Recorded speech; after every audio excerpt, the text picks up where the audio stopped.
Karen Pollard from Community Services One. I'd like to welcome you to our latest early education and care centre, Watson, located in the suburb of Watson. And let's take a walk through the centre. We'll show you our classrooms, our indoor environments, and then we'll have a look at our playground.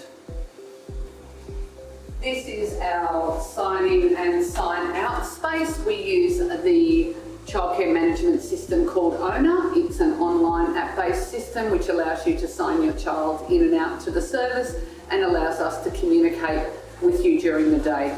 While we use it as a communication tool, what we don't do is capture photos of every child on every day. You may see a photo of your child during the day and you may not.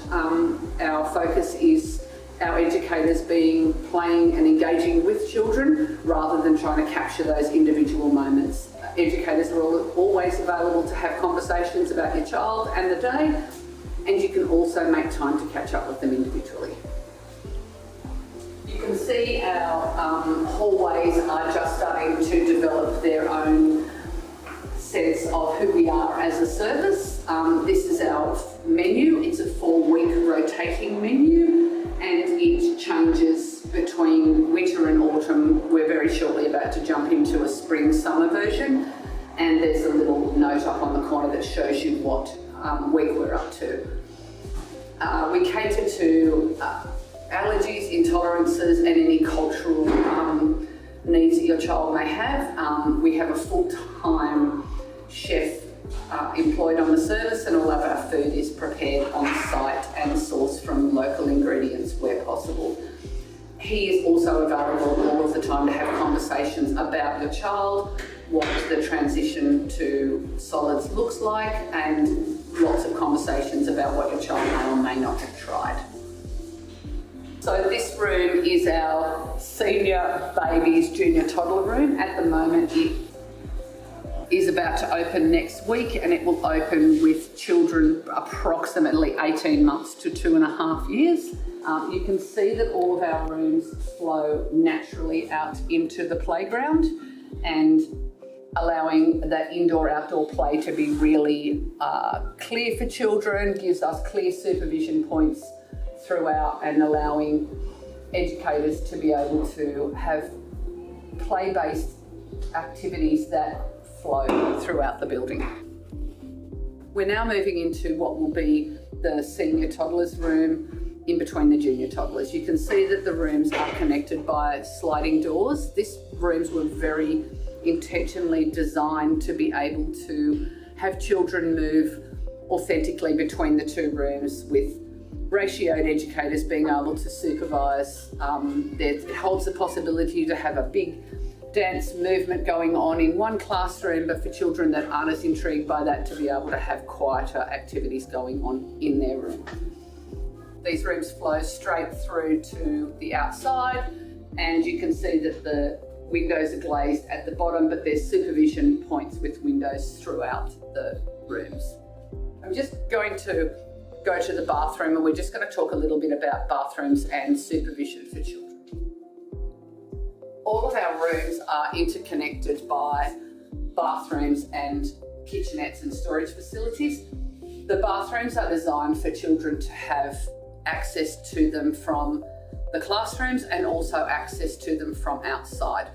You can see that the windows are glazed in the bottom half of the window, allowing children to have adequate privacy that isn't visible from anybody who happens to be in their room. But the doorways are half cut, allowing supervision from our educators. This is our preschool room. So this room is our 3 to 5 year olds.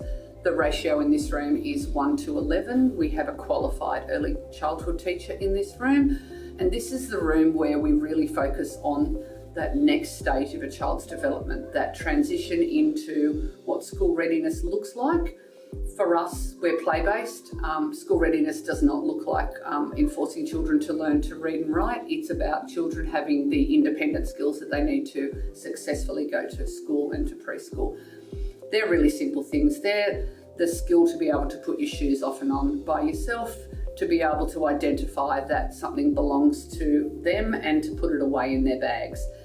Towards the end of the year, we, instead of the hot cooked lunch, we do lunch boxes. So on a different day each week, children have a lunchbox, and that's to help them with the skills that they need to go through in kindergarten. So being able to open a yogurt container, unwrap a muesli bar, decide that they're not going to eat the sandwich, the apple, the muesli bar, and that all for morning tea, and then wonder what happened when it comes to lunchtime. So all of that social emotional skills as well. Another thing we really focus on is resilience, is when a child doesn't want to play with another child, is giving children the skills to say, okay, I'm going to find someone else to play with, or being able to redirect themselves emotionally. We know that these skills help them settle and cope really well into preschool and kindergarten, and that is the focus of the second half of the year for that age group. This room, you can see, has got a large amount of art and activities on display. These are led by child-focused and child's interest. So you can see throughout the room there's a focus on one of the walls on the galaxy and space. That came from a conversation with a child that visited a local space station out at Tidbinbilla and talked about it the next day. That developed into the program, into a line of inquiry, and it became authentic within the room. We take part in lots of events during the year. There's still some book week things on display. The children took part in a couple of dress-up days during the course of a week. Because of the way our booking patterns work, that dress-up day was on a Tuesday and a Thursday, which allowed every child attending the service to have an opportunity to participate in that.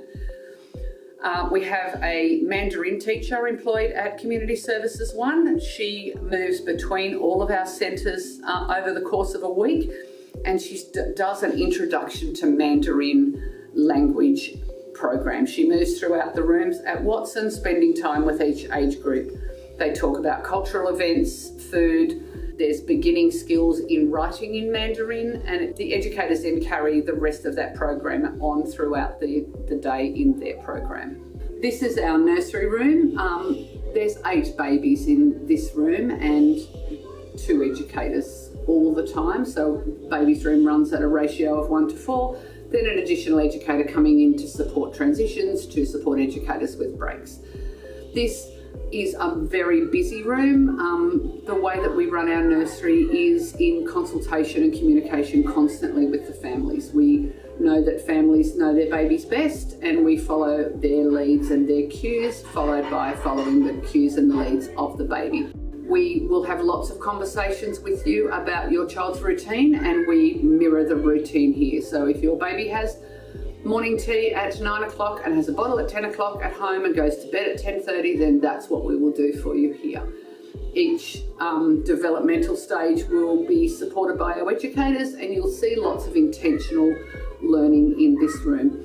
What something like that might look like is a baby that has done a little bit of tummy time and is just starting to crawl. You might see them on one of our play mats with a couple of toys close to them, but also a couple of toys intriguingly slightly too far away. And that's encouraging them to do the reaching, grasping movement that is the precursor for learning how to crawl.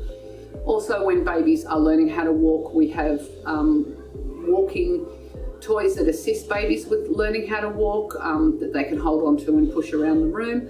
And again, this room, like all of our rooms, flows with no trips or steps directly out into the outdoor play space, allowing babies to be outside playing and also allow educators to be inside and supervising across both of those spaces.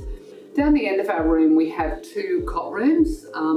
Both cot rooms have 4 cots in them. They're individually heated and cooled, and we follow safe sleep guidelines in all of our sleep practices. That means that somebody will check on a sleeping baby through the window every 5 minutes and do a physical check on that space every 10 minutes. We record all of those details about bottles, sleep, meals, etc. on the app, so you're able to look up and see how your baby slept during the day, what they ate, and how many bottles they have. The one thing that we do ask families to supply is if they're formula fed, that we ask you to bring in an unopened labelled formula tin, and we will use that specifically for your baby. The only other additional is if you choose to use a different brand of sunscreen to us, we ask that you bring that in and that it's labelled, and any nappy creams, etc. Thanks very much for having a look through what's in early education and care. We really look forward to you joining us. The contact details are at the end of this video. Please reach out, and if you wanted to do a tour in person, we can certainly arrange that. Thanks.